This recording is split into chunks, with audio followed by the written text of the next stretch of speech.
Bismillahirrahmanirrahim. Geometric distribution.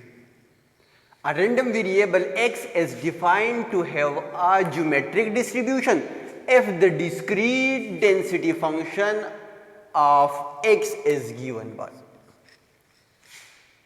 A random variable x is defined to have a geometric distribution if the discrete density function of x is given by. एक random variable x को हम define कर सकते हैं कि ये geometric distribution है अगर उसकी discrete density function f of x equal to this हो। अगर f of x is equal to p into 1 minus p whole to the power x हो, where x is equal to 0 1 2 3 and so on, so इस case में हम f of x को क्या कह सकते हैं? ज्योमेट्रिक डिस्ट्रीब्यूशन कह सकते हैं। And f of x is equal to 0 otherwise का मतलब ये है अगर x की वैल्यू 0 1 2 3 एंड सो ऑन से अलावा आ जाए तो उस केस में ज्योमेट्रिक डिस्ट्रीब्यूशंस की फंक्शन की वैल्यू क्या होगी? 0 होगी।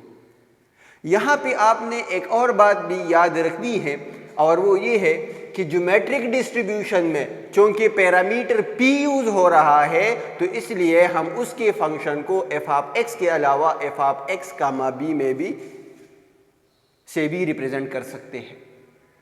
सो f of x comma p का मतलब ये है कि ये हमारे पास ज्योमेट्रिक डिस्ट्रीब्यूशन है, लेकिन उसके लिए ज़रूरी ये है कि आपको मालूम हो कि x की वैल्यू 0 1 2 3 एंड सो ऑन है, क्योंकि हम बर्नौली डिस्ट्रीब्यूशन को भी f of x comma p से रिप्रेजेंट करते हैं, लेकिन उस केस में x की वैल्यू आपके पास या तो 0 होगी और या 1 होगी बर्नौली डिस्ट्रीब्यूशन में।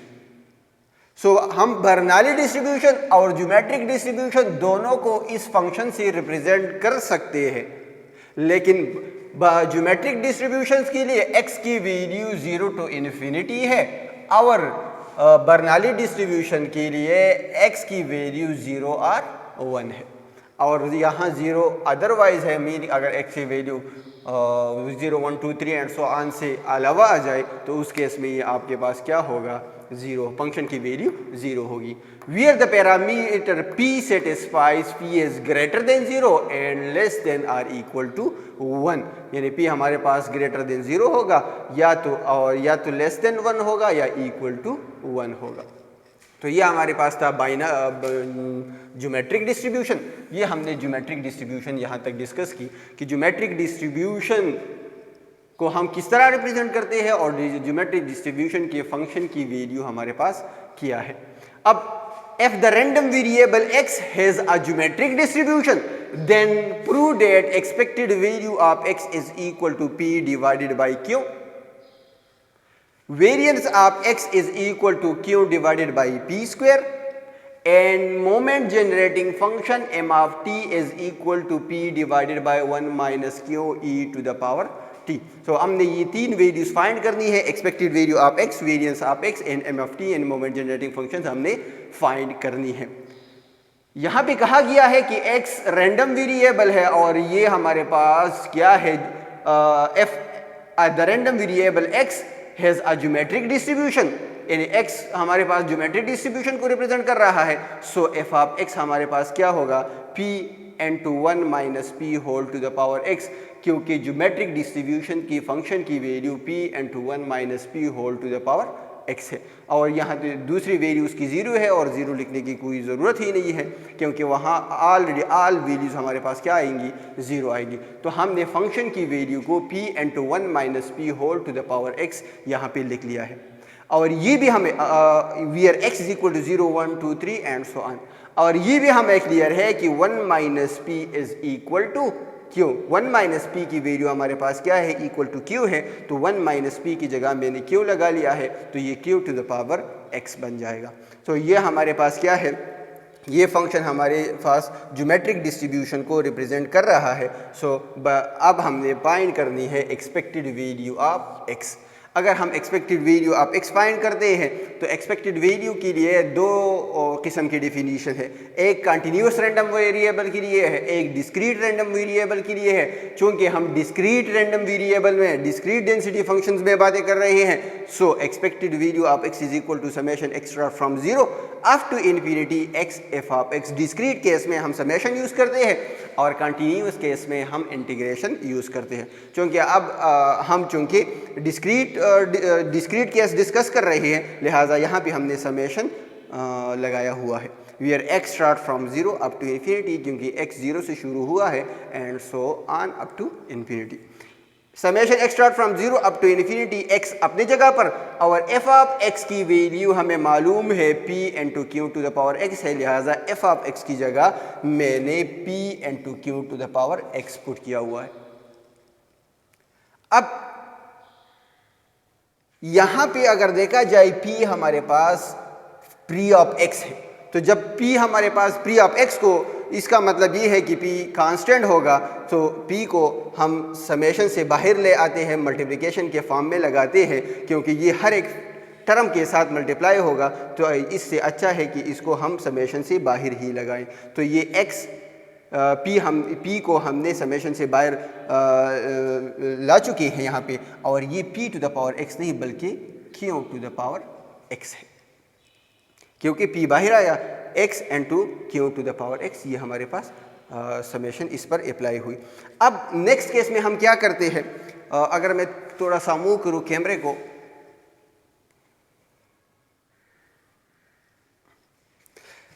नेक्स्ट केस में हम क्या करते हैं, यहाँ पे अगर देखा जाए p अपनी जगह पर होगा और यहाँ पे हम समेशन अप्लाई करते हैं। यहाँ पर अगर हम समेशन अप्लाई करना चाहें तो सबसे पहले x की जगह 0 पुट करेंगे, फिर x की जगह 1, फिर x की जगह 2, फिर x की जगह 3 एंड सो ऑन, और सब के दरमियान हम क्या लगाएंगे, समेशन, यानी प्लस का साइन लगाएंगे, क्योंकि यहाँ पे समेशन मौजूद है। सो सबसे पहले हम यहाँ पे x की जगह अगर 0 पुट करें तो 0 multiplied by something is equal to 0। अब समेशन की वजह से हम यहाँ प्लस लगाएंगे और प्लस लगाने के बाद हम x की जगह 1 पुट करेंगे। तो अगर मैं यहाँ x की जगह 1 पुट करूँ, यहाँ x की जगह 1 पुट करूँ, तो q to the power 1 is equal to q multiplied by 1 is equal to q।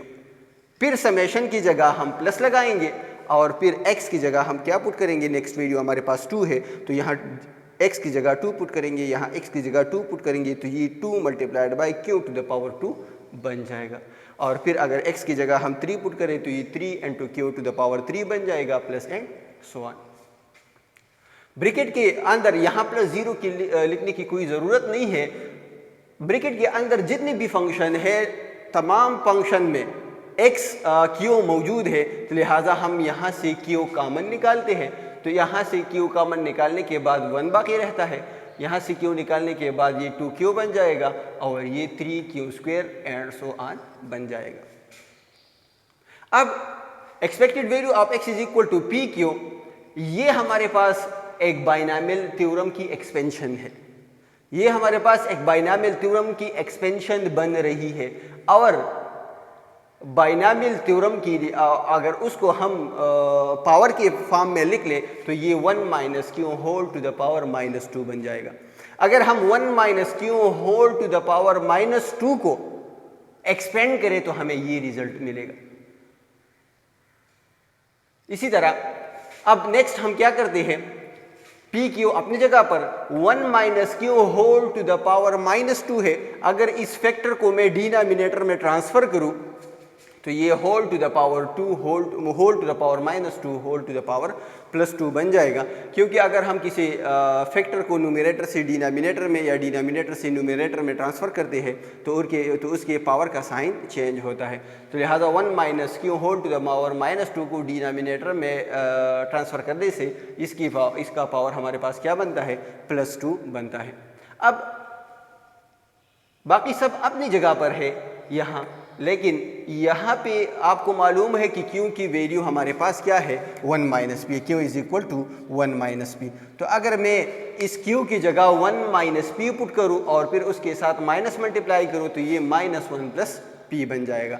वो -1 + 1 एक दूसरे के साथ कैंसिल हो जाएंगे, तो ये p स्क्वायर बन जाएगा। और फिर अगर हम इसको एक p के साथ कैंसिल करें तो ये q/p बन जाएगा। तो एक्सपेक्टेड वैल्यू ऑफ x हमारे पास बन रही है q/p। और हमने ये प्रूव करना था कि एक्सपेक्टेड वैल्यू ऑफ x की वैल्यू क्या आ जाए, q/p आ जाए, और ये हमारे पास प्रूव हुआ। नेक्स्ट हमारा जो गोल है वो है expected value of x is equal to q/p square prove करना। Variance of x is equal to q/p square prove करना है। हमने वेरिएंस ऑफ x फाइंड करना है और वेरिएंस ऑफ x की वैल्यू q/p स्क्वायर आनी चाहिए। By definition variance of x is equal to expected value of x square minus expected value of x whole square. ये हमारे पास वेरिएंस के डेफिनेशन है कि expected value of x square minus expected value of x whole square. Expected value of x की value तो already मौजूद है q/p है, तो यहाँ एक्सपेक्टेड वैल्यू ऑफ x की जगह मैं q/p पुट करूंगा, पुट करने के बाद उसको स्क्वायर भी कर लूंगा। लेकिन हमने expected value of x square को डिराइव करना है कि expected value of x square की वैल्यू क्या है। अब expected value of x square हमारे पास इक्वल होगा summation x square f of x। अगर expected value of x equal है summation x f of x, तो expected value of x square equal होगा summation x square f of x का, where x start from 0 up to infinity, जो already हमने geometric distributions की definition में पढ़ा था कि x की वैल्यू 0 1 2 3 एंड सो ऑन होगी। So summation x start from 0 up to infinity x square f of x, summation x start from 0 up to infinity x square अपनी जगह पर, और f ऑफ x की वैल्यू हमारे पास है p into q to the power x। p constant है, free of x है, तो समेशन से बाहर ले आएंगे क्योंकि समेशन डिपेंड करता है x पे। So x square q to the power x ये बन जाएगा। अब p अपनी जगह पर, यहाँ पे हमने x को वैल्यूज देनी है।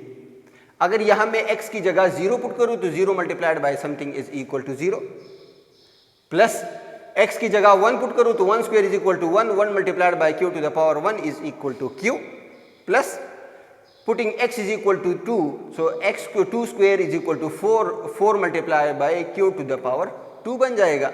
और अगर x की जगह मैं 3 पुट करूँ तो ये 3 स्क्वायर बन जाएगा, 3 square is equal to 9, q अपनी जगह पर, और x को जब मैं 3 वैल्यू देता हूँ तो ये q टू द पावर 3 बन जाएगा, प्लस एंड सो ऑन। अब प्लस 0 लिखने की कोई ज़रूरत यहाँ पे नहीं है। यहाँ पे अगर देखा जाए तो हर एक टर्म में q मौजूद है, लिहाजा मैंने यहाँ से q कॉमन निकाला हुआ है, तो ये 1 बन जाएगा, ये 4q बन जाएगा, ये प्लस 9 q स्क्वायर बन जाएगा, प्लस एंड सो ऑन।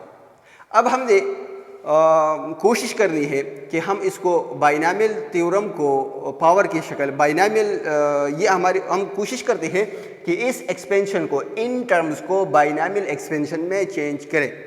अगर इन टर्म को हम बाइनॉमियल एक्सपेंशन में चेंज करते हैं तो हमारे लिए क्वेश्चन और भी सिंपल होता है। तो लिहाजा ये 1 अपनी जगह पर, ये 4 क्यों है, 4 मल्टीप्लाइड बाय q है, और 4 मल्टीप्लाइड बाय q को हम 3q प्लस q कह सकते हैं। लिहाजा यहाँ पे मैंने 3q लिखा हुआ है और प्लस q यहाँ पे है। 9q स्क्वायर को मैं 6q प्लस 3q स्क्वायर भी लिख सकता हूँ, 9q स्क्वायर को मैं 6q square plus 3q square भी लिख सकता हूँ, तो ये plus 6q square plus 3q square दोनों को जब ऐड करूँ तो 9q स्क्वायर बनता है। इस तरह इसको भी मैंने डिवाइड किया हुआ है, 10q क्यूब यहाँ पे है और 6q क्यूब यहाँ पे है, जो दोनों को ऐड करने से ये 16q क्यूब बन जाएगा।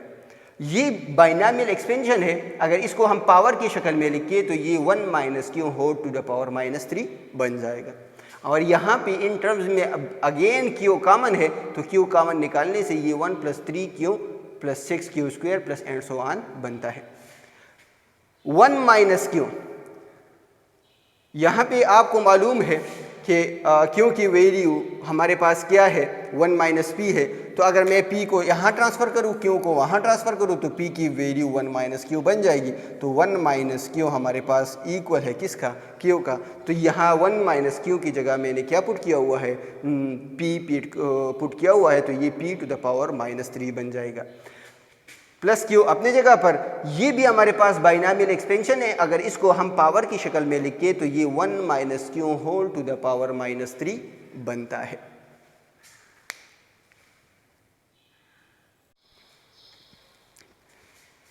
तो यहाँ पे अगर हम इसको कंबाइन करें पावर के फॉर्म में लिख के तो 1 minus Q E to the power -3 बनता है।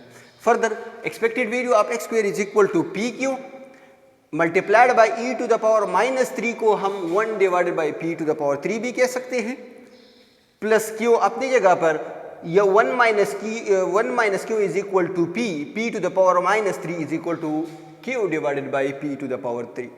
अब अगर पी क्यू हम इसके साथ मल्टीप्लाई करें, इसके साथ मल्टीप्लाई करें तो ये पी इसके एक पी के साथ कैंसिल हो जाएगा, ये पी इसका एक पी के साथ कैंसिल हो जाएगा। तो expected value of x square की ये वैल्यू हमारे पास आ जाएगी। क्योंकि हमने वेरिएंस फाइंड करना था तो variance of x is equal to expected value of x square minus expected value of x whole square. ये हमारे पास होल स्क्वायर है। So expected value of x square की वैल्यू है q divide by p square plus q square divide by p square, वो हमने लगाई हुई है यहाँ पे माइनस अपनी जगह पर। और एक्सपेक्टेड वैल्यू ऑफ एक्स की वैल्यू हमने फाइंड की है वो है क्यू डिवाइड बाई पी। तो एक्सपेक्टेड वैल्यू ऑफ एक्स की जगह मैंने Q divide by P put किया हुआ है, होल स्क्वायर अपनी जगह पे। ये होल स्क्वायर अगर हम दोनों पर अलग अलग लगाएं तो ये टर्म इस टर्म के साथ कैंसिल हो जाएगा और एक्सपेक्टेड वैल्यू ऑफ एक्स की वैल्यू हमारे वेरिएंस ऑफ एक्स की वैल्यू हमारे पास क्या आ जाएगी, q divided by p square आ जाएगी। इसके बाद हमने फाइंड करना है मोमेंट जनरेटिंग फंक्शन को, और मोमेंट जनरेटिंग फंक्शन को हम एम ऑफ टी से रिप्रेजेंट करते हैं और ये इक्वल होता है expected value of e to the power t x.